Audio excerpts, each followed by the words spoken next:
Hello, you're live with BBC News. I'm Anna Foster here in the German city of Magdeburg, a city in shock this afternoon after 5 people were killed and more than 200 were injured when a car last night ploughed into this busy German Christmas market right in the centre of the city. And you can see where I am now, where I'm speaking to you from, just really the aftermath of that attack yesterday evening. You can see these stalls that should at this time on a Saturday afternoon, days away from Christmas, have been a real hive of life and activity and happiness, but instead they are shuttered, even though some of the Christmas lights are still shining. And you can just see scattered on the ground some of the detritus from the attack last night and the efforts that were made to try and treat and save some of those people. You can even see some of the blankets that were used to keep the injured warm, some of the bits of medical equipment that are still around here at the moment. Now, what is happening around us is that police are really starting an intensive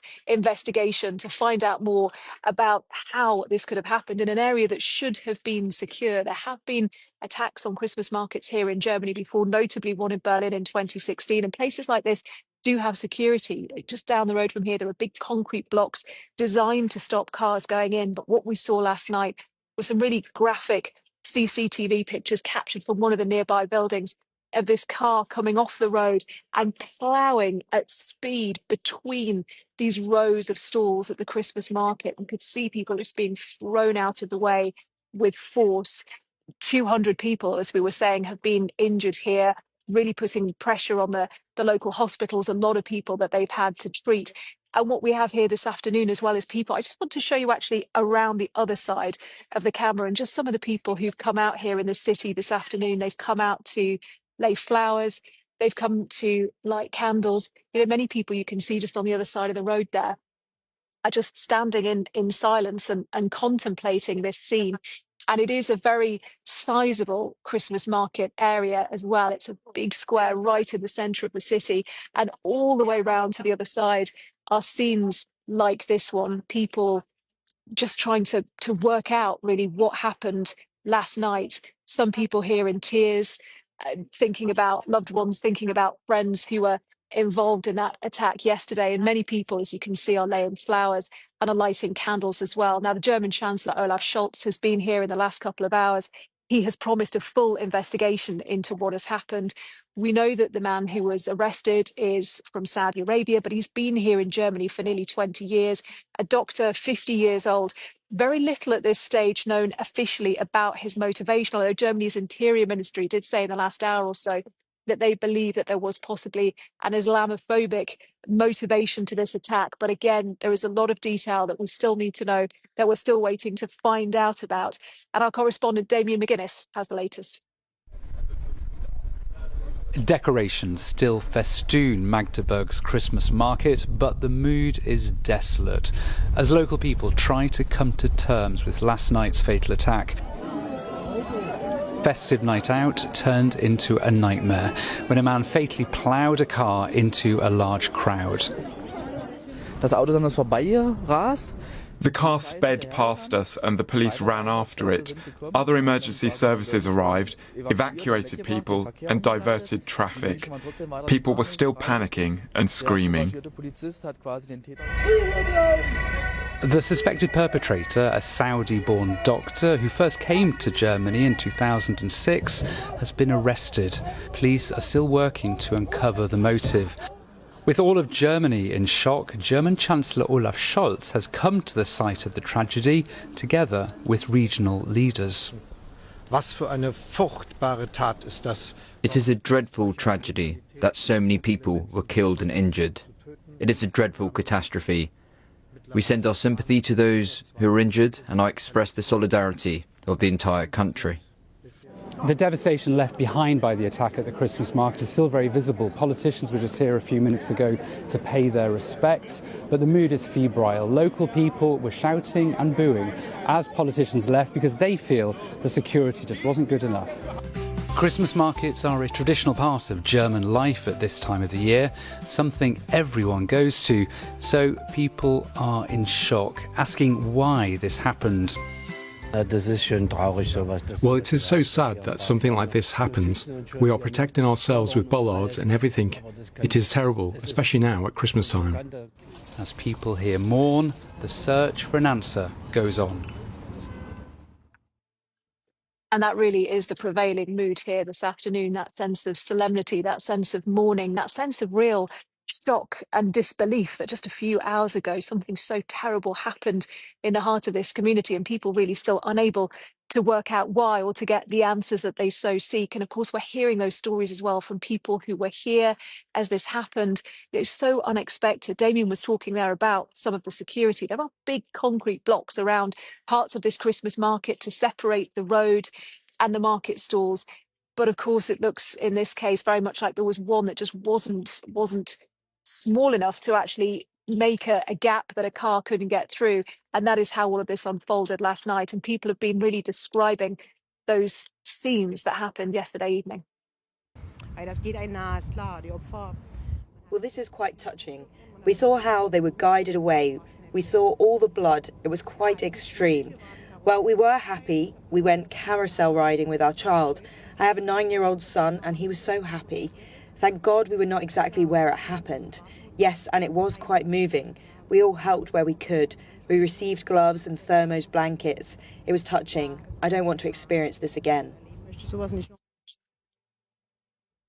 Well, as you heard Damien McGuinness say in his report, Olaf Scholz, the German Chancellor, has been here along with regional leaders as well. Olaf Scholz laid a flower, a white rose, actually just at the other side of the market. You can see through here between the buildings and the stalls, and then you can just about see a large church that's rising into the sky over there. Now, just in front of that, we've seen now many, many people laying flowers. That's a real focal point for flowers and candles for people to gather and to express, as we saw when Olaf Scholz was here, dissatisfaction at the security, but also really to come together and think about what happened here last night. And I just want to play you in full now what the German Chancellor had to say just a couple of hours ago, just outside that church on the other side of the market.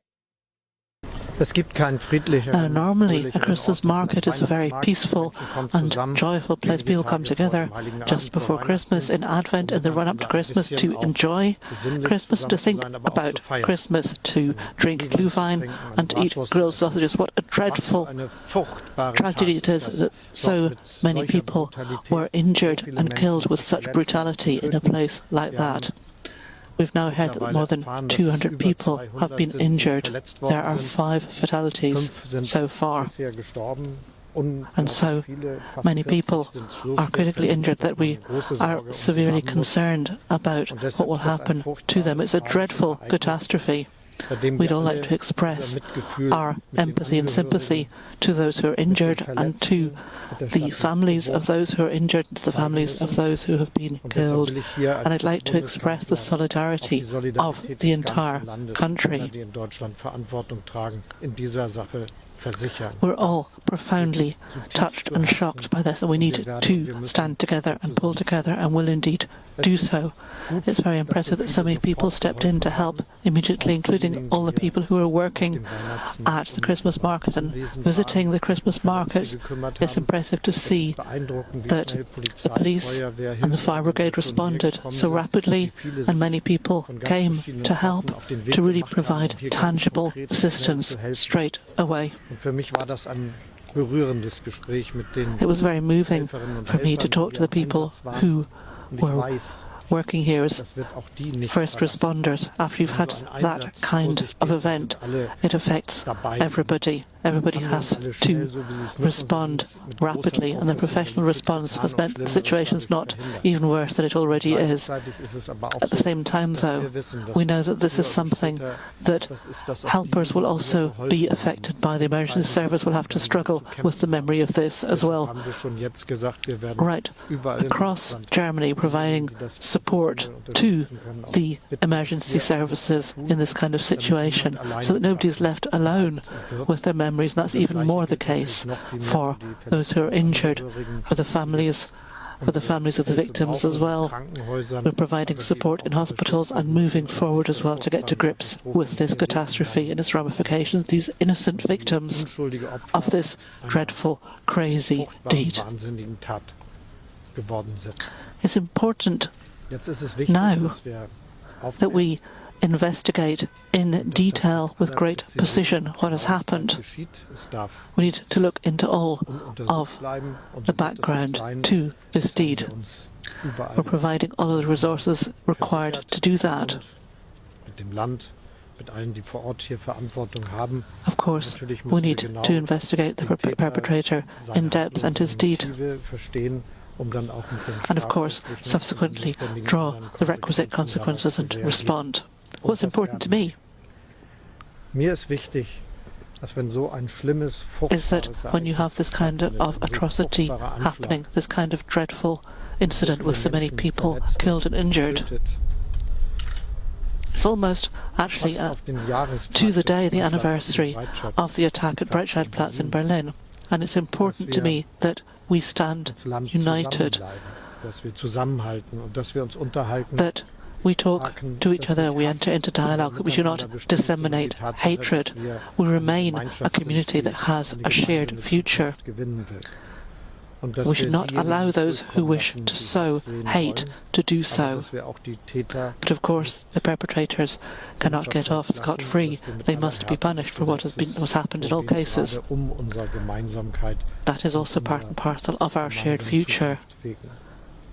I've heard and experienced a great deal of solidarity from all over the world. Many people have sent personal messages and written personal messages. It's very positive to hear that we in Germany are not alone with these challenges and dealing with this catastrophe. So thank you to all of you. Once again, thank you to everybody who's helped. Thank you to the first responders, the emergency services. And of course, we'd like to express our solidarity to all of those who have been injured, the citizens of Magdeburg, those who have been killed, their families. Everybody, of course, will be dealing with this profound grief over the days to come. The German Chancellor Olaf Scholz there talking about the hospitals, talking about the first responders, talking about the victims, but also talking about the investigation that's going to happen now. Now, you might be able to hear in the background, there's some raised voices because people are already talking about the motivation behind this attack. There's not a great deal of detail at this stage. Was it political? Was it religious? We know that the man who's been arrested, the suspect, is a 50-year-old doctor from Saudi Arabia who'd been here in Germany for 18, 19 years now. The German Interior Ministry said just in the last hour or so that Islamophobia was a motivation, a potential motivation that they were looking at. But certainly people here and remember what has happened here in recent times politically in terms of immigration, religion. There's a lot going on in the background here, a lot of different subtext. So people really do want answers to the question of how this could have happened, how this could have been allowed to happen, and what motivated it. And one person who has started to address that is the state premier of this particular area, Rainer Hasselhoff, who was speaking earlier. Ladies and gentlemen, we're in the spot where a dreadful event happened, a horrible tragedy. We've just been talking to the Federal Chancellor and representatives from the federal government. We've visited the scene with them. This is a place which will always be linked to the history of Magdeburg now. It will become a site of commemoration and will enter the annals of our history in that spirit. That is really dreadful. 200 Verletzte, davon viele schwerst verletzt und schwer verletzt. Und das ist eine Dimension, die keiner von uns überhaupt vorstellen konnte. Wir haben gerade mit den Rettungskräften und der Feuerwehr sprechen können. Es ist bisher over 200 people who are injured, many who are critically injured or badly injured. Und in Europa geben kann. And this is an order of magnitude that none of us could have imagined. Auf der anderen Seite war es We wichtig, talked dass to the wir people from the fire brigade and the emergency responders. It was quite astonishing. It was unimaginable that something like this could happen in Germany, in the middle of Europe. Rainer Hasselhoff there, the state premier, speaking here at the scene not too long ago as people continue to come out here, continue to light flowers, light candles, lay flowers, cuddly toys. That's happening really all around this market square. But as I said before, you can also hear alongside the solemnity and the silence, sometimes the raised voices, the criticism of politicians in particular. So I think there are a few things, Lewis, that we're really sort of waiting to hear more about now, the investigation, the motivation behind this attack. But also we know that 5 people were tragically killed here last night in this market, 200 were injured, and some of their names and stories will no doubt start to emerge in the next few hours and days as well. Okay. Anna, thank you very much for that. We will be back with Anna a little later. Now, though, we're going to speak to Phil Carr, Director of Forseti Training, which trains security officers on how to respond to incidents like this. Thank you for coming on the programme. Right, thank you for having me. Can you just talk us through, first of all, then, what kind of training would have gone in to try and make secure an event like this? So there's a lot that goes on behind the scenes that people don't realise a long time before events, with risk assessments and planning and everything else. And we look at the security on this. We're already talking about security failings. We've had our own security failings at Manchester Arena, which has taken 7 years to correct with Martin's Law. But a lot of those focus on the fact that security can make a huge improvement. But we do have to be fluid in our approach, because things do change very, very quickly. Even leading up to these situations. So we need to be prepared for that. But what kind of security changes can happen when things happen so fast? If we've got something like a speeding vehicle, it feels like there's very little that can be done in the moment. The only thing that could be done is trying to secure the area beforehand. So beforehand, we do look at risk assessments, and HVM plays a huge role in that. HVM is hostile vehicle mitigation, and there's several systems out there. Even we've got portable systems. So what do you mean by that? So we just saw pictures there of the huge concrete blocks that we're kind of used to seeing. That. What else is there? They're more of a fixed position, whereas we have a group we work with called Protect Alliance. One of the members there deals in HVM, and they have some equipment which means that it can actually be rolled into place, which means that they could actually measure the distances there and then. So if they do spot an incident, that they can actually adjust it quite quickly, and it's highly effective equipment. In the UK, we do have these things, and our security operatives go through something called the NACSO training, which teaches them a lot about looking for hostile behaviour before events happen, so we can raise the alarm. The lessons learned from the Manchester Arena are filtering through. And is it a case that you can't basically leave any gaps now in barriers, whether they're fixed or whether they're permanent or semi-permanent?